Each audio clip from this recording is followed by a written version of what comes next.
लॉकटॉक का ये सफर आगे बढ़ रहा है, जिसमें आप हमारे साथ जुड़ रहे हैं, हम आपके साथ जुड़ रहे हैं और हमारी दोस्ती और भी नजदीकी आ रही है। आज के इस मुकाम पर हम आपके साथ एक ऐसी व्यक्ति को रूबरू कराने जा रहे हैं जो नारी शक्ति का एक ज्वलंत उदाहरण है, जिन्होंने बीए इन पॉलिटिकल साइंस का अभ्यास किया, उसके बाद MA in Jain philosophy and PhD also in Jain philosophy. Please welcome doctor Seema Taral Nagda, who lives in Vapi, Gujarat. आज वहाँ की वो एक सक्सेसफुल पॉलिटिशियन यानी कि वहाँ की नगर सेविका हैं और उनकी लोक चाहना काबिले तारीफ है। उससे भी ज़्यादा मैं ये कहूँगी, पिछले 20 सालों से वो अपने स्टूडेंट्स को पढ़ा रही हैं और आज भी उस प्रोफेशन के साथ एज अ टीचर जुड़ी हैं। She is a multi talented personality my dear friends. She is a national level champion. Rifle shooting में उन्होंने काफ़ी सारे मेडल्स हासिल किए हैं। न सिर्फ इतना, पर इंटरनेशनल लेवल पर इंडियन कल्चर को जिन्होंने रिप्रेजेंट किया है वो है हमारी अपनी, हमारी चहेती डॉक्टर सीमा तरल नागड़ा। नमस्कार Seema ji, thank you so much for accepting invitation of our lock talk. आपके लिए हमारा सबसे पहला सवाल ये रहेगा कि आपका बचपन कैसा रहा और आप कैसे जुड़ी स्पोर्ट्स के साथ, राइफल शूटिंग के साथ। First of all, I would like to thank Sparkle Entertainment and Rita Ben Haria for this opportunity. Lock Talk is a very good concept which inspires a lot of people in the lockdown. About my early life, we were in Karnataka and I was in standard 5th when my dad took me to the very first civilians rifle shooting course in Bellary. I did not want to do it. I was very reluctant कि rifle कहाँ पर कुछ suit नहीं करता है, कुछ जमता नहीं है। माई डैड फोर्स्ड मी, वो मेरे साथ आते थे एवरी डे और मुझे शूटिंग, जो पुलिस वाले थे वो मुझे शूटिंग सिखाते थे। 50 के बैच में 49 मेन थे इंक्लूडिंग माई फादर एंड मैं अकेली लड़की थी। तो at the end of the course they gave me a consolation prize after the competition. That consolation prize encouraged me. I took part in the second batch, I won the prize. Third batch again I won the prize. और ऐसे करके I joined NCC when I came in standard 8th. NCC में भी मैंने shooting ही select किया and in the year 1987 I represented Karnataka state in Republic Day camp in New Delhi and due to maybe overconfident था या क्या था, I got 4th position. I was little disheartened, but I did not lose hope. After that, my family shifted to Mumbai. My dad took me to Maharashtra Rifle Association in Worli on the sea face, and I took admission there. And मैंने वापस practice शुरू कर दी. NCC भी join कर लिया रोया college में और आर्ट्स ले लिया था मैंने. So 11th 12th जब मैं थी तभी 12th में अगेन मुझे अपॉर्चुनिटी मिली महाराष्ट्र स्टेट को रिपब्लिक डे कैंप में रिप्रेजेंट करना. अगेन थोड़ा सा लक पीछे रहा तो I got 4th position again. This time again I was little unhappy because कुछ कम हो रहा था ऐसे मुझे लगा.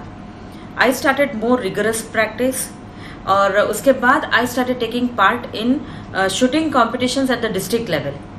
डिस्ट्रिक्ट लेवल पर मैंने बहुत अच्छा परफॉर्म किया. आई got medals and I was selected for the state level. Then state level में भी अच्छा हुआ and then I represented Maharashtra state in open rifle shooting competition in 1990 in New Delhi. तो वहाँ पर I did very well because मेरी practice भी बहुत अच्छी थी. So to my surprise and to everybody's surprise, I won first gold medal, first prize out of 60 participants and that also Delhi की एकदम कड़कड़ाती ठंडी में. And that was the beginning. After that I took part in many national level competitions and national games और gold medal, silver medal, team medals मिलते गए और shooting became my passion. It is in my blood. अभी भी मैं shooting करती हूँ. मेरे पास अभी भी राइफल है .22 Anschutz German made and Italian made Pardini K10 rifle pistol भी है और मैं अभी घर पर बहुत बार प्रैक्टिस करती हूँ बिकॉज जो राइफल शूटिंग है it's a mental game and it gives me a lot of mental energy because it's something like meditation. When you're shooting, when you're practicing, you're just thinking about your target, bullseye, and that gives you a lot of energy to do the rest of the work. And that is how I balance all my work. So that makes me energetic. Last year मैंने बड़ौदा में Gujarat state के लिए भी मैंने shoot किया and I got 7th position. Of course, that was not with much of the practice, but then I intend, because that's my passion, it's in my blood, so I intend to do it again in the future whenever I get time. At present, I do a lot of practice at home. I have got the whole kit and the guns at home. You have been a successful teacher and I understand पिछले 20 सालों से आप अपने classes run कर रहे हैं. एक teacher से नेता का सफर आपका कैसा रहा और कैसे आप आगे बढ़ी अपनी पॉलिटिक्स की लाइफ में?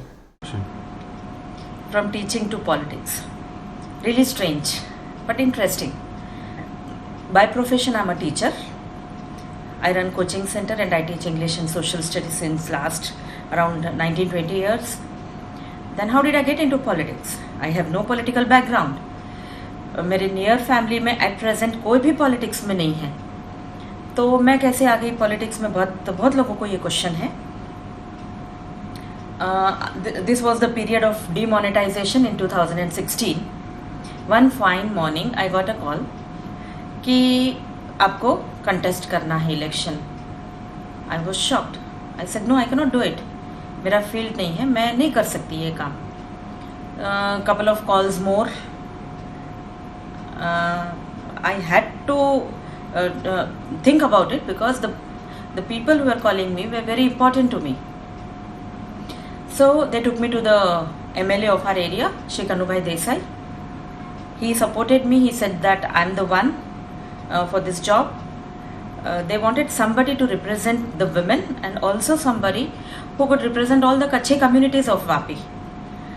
So I was the best person for it, as I was told. I was reluctant.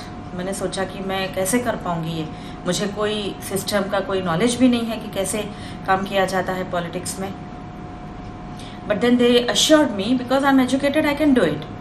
So after a little bit of thinking, with very strong support from my husband Taral, I started the procedure for filling up the form. I started collecting all the papers, and by the end of the day at around 4:30 PM मैंने nomination file कर दिया. कुछ दिनों के बाद I got selected. There were so many people who wanted to be in my place, but maybe I was lucky and I got into it. The elections were held, results were declared, and I won with a very good margin. Presently, I'm the chairman of law committee. I'm in the health committee, as well as I'm selected for traffic advice. It's a traffic advisory committee selected by Gujarat government for the district Valsad. So I think I believe that I'm doing a good job, serving people at my level in my capacity. But teaching is still there in me. I cannot leave that. Most of the time of the day goes into teaching. Some of the hours go into political work and little bit into my shooting practice. Most of the evenings go with my family. That is how I spend my day. So politics has become a part of me now, but teaching is in my blood. This is really surprising, सीमा जी. एक कच्ची परिवार की लड़की जिसने BA, MA, PhD की, उससे भी ज़्यादा राइफल शूटिंग में आप अपनी ज़िंदगी में इतनी आगे बढ़ी कि आप नेशनल लेवल तक पहुंची. And you have represented our country, our culture at international level. How did it happen? We all would like to know about it. My international exposure started in the year 2009 when I was selected for the Rotary Exchange to America with 4 other members in the team. I was a lone lady member in the team and I represented India's culture and education. ऐसा हुआ कि बहुत ही अच्छा fruitful exchange इसलिए रहा कि मुझे वहाँ पर बहुत सारे लोगों को, जैसे डॉक्टर्स हैं, इंजीनियर्स हैं, साइंटिस्ट हैं, प्रोफेसर्स हैं, उन सबको मिलने का, पर्सनली मिलने का मौका मिला. और अच्छी बात तो यह है कि मैंने वहाँ पर गूगल डेटा प्रोसेसिंग हब और पॉन्टियाक कार मैन्युफैक्चरिंग यूनिट है, Maguire nuclear power station and ये सब देखने का बहुत ही अच्छे से करीब से देखने का मौका मिला। एंड मैंने वहाँ पर सेस्ना 172 प्लेन 2 घंटे के लिए चलाया भी, सीखा भी मैंने चलाना। Other than that, I met lot of people and the exchange was very very fruitful. After that, in the year 2019, मुझे और एक मौका मिला इंडिया को रिप्रेजेंट करना, and that was in the United Nations Commission for the Status of Women, that is Women's Conference, International Conference in United Nations headquarters in New York, जो Manhattan में है। तो वो जो इंटरनेशनल कॉन्फ्रेंस था उसमें ऑल ओवर द वर्ल्ड से ladies आई थी, the ladies who were very good in their own fields in their own countries. There I got 2 opportunities to speak in front of the international audience. पहला opportunity था status of women in politics in India and second topic था mental health of women. ये दोनों topic के ऊपर मैंने international audience के सामने मैंने लगभग 8 या 10 मिनट तक मुझे बोलने का मौका मिला and my speech was really appreciated by the people who are present. And I met a lot of international personalities like economists, international जजेस, senators, president of different countries, member of parliament, etc. तो ऐसे लोगों को personally मैंने उनसे मुलाकात की, बातें की, एक्सचेंज ऑफ थॉट हुआ हमारे बीच। बात ऐसी थी कि ये कॉन्फ्रेंस में भी हम 5 लेडीज जाने वाली थी यहाँ से। अनफॉर्चुनेटली दूसरी जो 4 लेडीज आने वाली थी उनका वीज़ा डिनाई हो गया, सो मैं अकेले ही ये कॉन्फ्रेंस में पहुंची and I really was little afraid कि मैं कैसे कर पाऊंगी, बिकॉज मेरा भी ये फर्स्ट कॉन्फ्रेंस था इस लेवल का।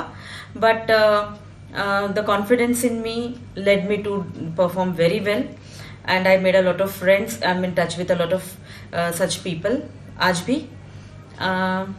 2020 मतलब अभी जो मार्च गया इसमें भी मुझे मौका था वापस यूनाइटेड नेशंस जाना and this time I was approved as a speaker.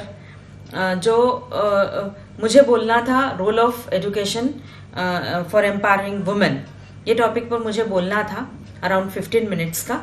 But then due to कोविड-19 ये पूरा कन्वेंशन ही कैंसिल हो गया एंड सो मेरा ट्रिप भी कैंसिल हो गया।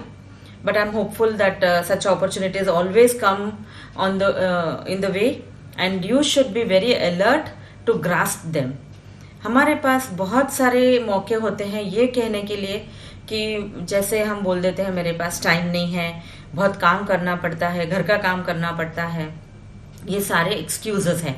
अगर हम ये एक्सक्यूजेस देना बंद कर दें तो अपॉर्चुनिटीज का बेस्ट यूज हम भी कर सकते हैं और मैंने भी यही किया। और स्पेशल मैंने ये मौका मिला है तो मैं थैंक यू बोलना चाहूँगी डॉक्टर मेहरमूस मैडम का, जिन्होंने मुझ पर इतना कॉन्फिडेंस रखा, ट्रस्ट किया और मुझे यूनाइटेड नेशंस में एज अ डेलीगेट भेजा and I represented well as she told me, so I should thank her very much. And this trip, the United Nations का trip was very well acknowledged by Gujarat Chief Minister Shri Vijay Bhai Rupani also. So it is something very easy. Grasp the opportunities that come your way. अगर knock होता है दरवाजे पर तो आप बहाना मत बनाओ, दरवाजा खोलना। Some very good opportunities waiting for you, and that is how we get empowered. That is how we become confident in life. Thank you. सीमा जी, वापी आज ग्रीन जोन में है। वापी की हर एक जनता, हर एक व्यक्ति सुरक्षित है, इसका श्रेय आपको जाता है। आपने ये कैसे पॉसिबल किया कि वापी में कोविड-19 का कहर फैला ही नहीं? This was the time of third week of March, and our son Kalp, who is studying in Germany, is doing engineering there, and at that time all the European nations were very rapidly getting affected with COVID-19, including Spain, Italy, France, and also spreading into Germany. So हम लोगों को बहुत fast decision लेना था कि वो यहाँ पे आ जाए। So within say around 24 to 48 hours हमने डिसीजन ले लिया कि वो आ जाएगा। he boarded the Air India flight, landed very safely at T2 in Mumbai, and at the Mumbai airport he had to undergo a lot of tests, screening and all that, and after all that he was advised home quarantine. That was for 14 days, that means till 1st of April.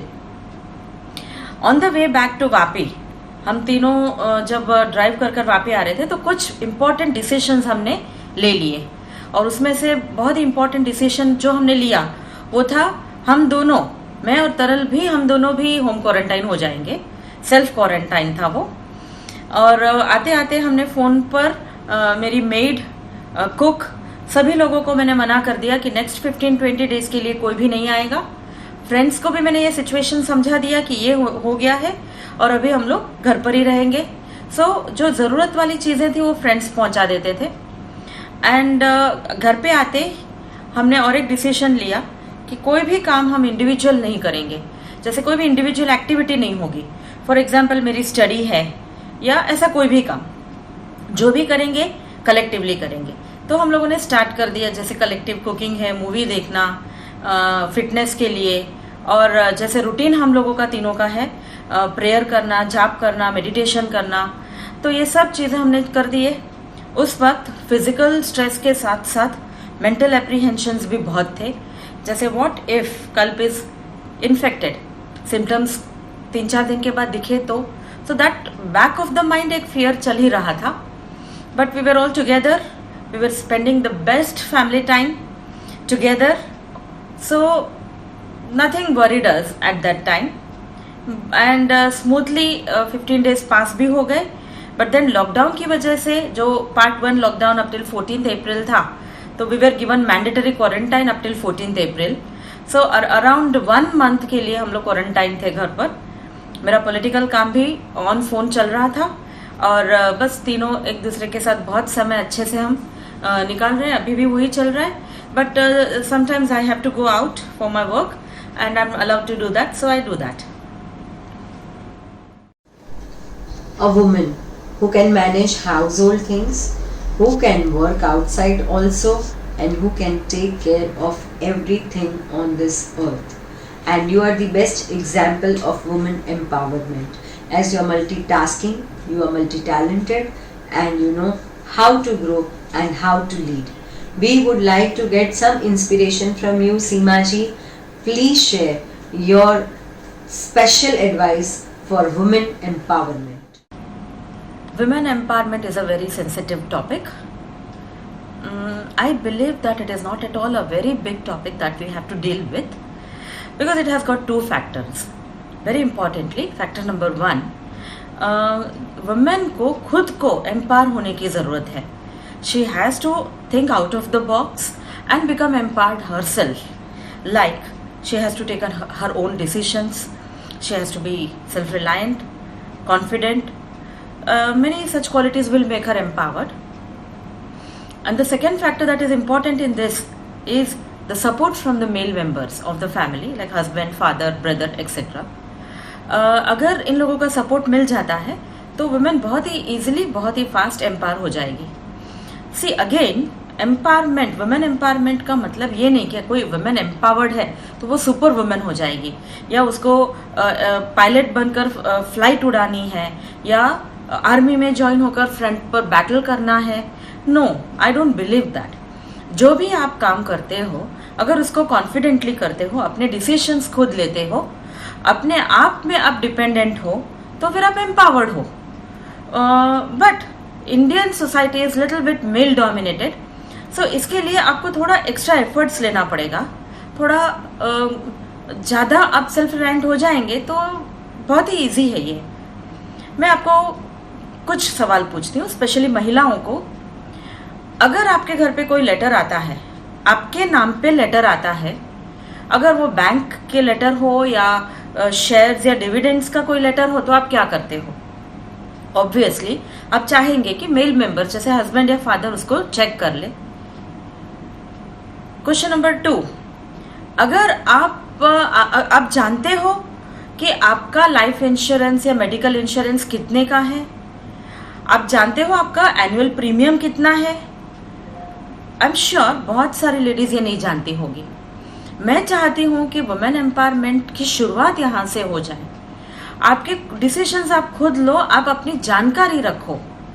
आपको ऐसा कोई step नहीं लेना है कि आप अपने culture या संस्कार को तोड़कर बाहर निकलना है। बट अगर इतना आप कर पाए तो मैं सोचती हूँ, मैं समझती हूँ कि आप एम्पावर्ड हो। अगर आप कॉन्फिडेंट हो जाते हो तो आप एम्पावर्ड हो। अगर आप सेल्फ डिपेंडेंट हो तो आप एम्पावर्ड हो। आप अपने डिसीजंस खुद लेते हो तो आप एम्पावर्ड हो। मैं अपने बारे में बात करूं तो मेरे father in law, husband, son, इन लोगों का सपोर्ट मुझे अच्छा मिला। But even I had to take that step, I had to take the efforts. मुझे डिसीजंस लेने पड़े कि हाँ मैं इलेक्शन में कंटेस्ट करूंगी। मुझे डिसीजन लेना पड़ा कि मैं अभी पढ़ाई करूंगी। At the age of 45 I did my PhD। तो मैं ये डिसीजंस खुद जब लेना शुरू करती हूँ तो इसका मतलब है मैं एम्पावर्ड हूँ। सो nothing very big deal about being empowered. It's a very small routine, small steps that you take in your everyday life which will make you empowered. So just take it very coolly and nothing to be worried about.